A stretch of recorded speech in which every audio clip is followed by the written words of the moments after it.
Seorang ahli parlimen pembangkang dari DAP menyelar kerajaan dengan mendakwa Putrajaya kurang minat dan tidak memberi keutamaan kepada isu hak asasi manusia.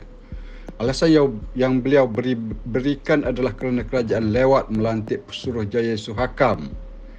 Beliau juga menyelar Perdana Menteri dengan mengatakan demokrasi dan hak asasi manusia jelas tidak wujud dalam konsep keluarga Malaysia. Beliau juga mendakwa sepanjang 6 bulan lepas Ismail Sabri tidak pernah berkata apa-apa tentang hak asasi manusia dan demokrasi.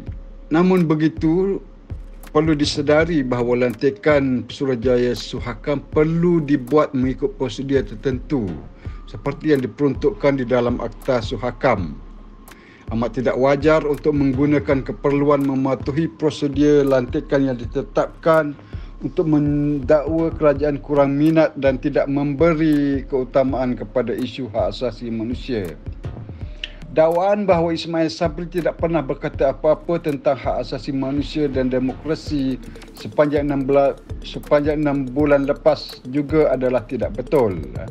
Adalah satu fakta bahawa demokrasi di Malaysia sedang berada pada tahap yang amat sihat sejak beliau mengambil alih tampuk pemerintahan negara.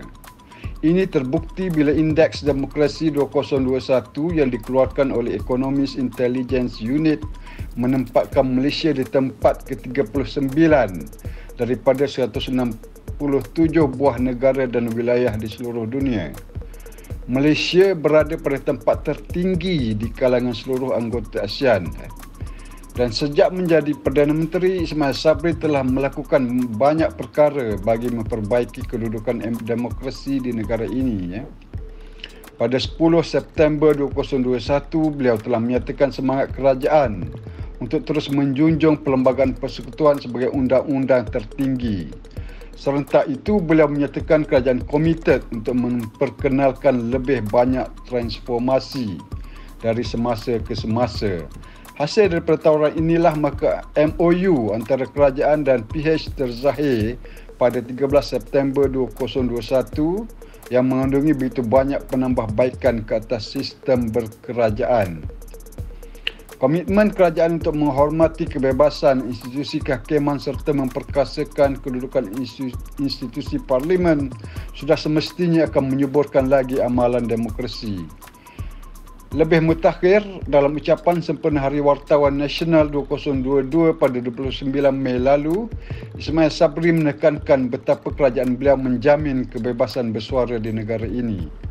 Dan sebelumnya dalam putusan sempena Tahun Baharu 2022, Ismail Sabri menyatakan kerajaan akan mengadakan transformasi sistem kehakiman bagi memperkukuhkan demokrasi di negara ini dan insya-Allah ini akan dilaksanakan tidak lama lagi. Dalam konteks hak asasi manusia, tidak berlaku apa-apa pelanggaran hak asasi manusia yang nyata sepanjang pentadbiran Ismail Sabri. Malah sebaliknya, beliau telah memperjuangkan penegakan hak asasi bagi golongan yang terpinggir baik di dalam negara maupun di luar negara.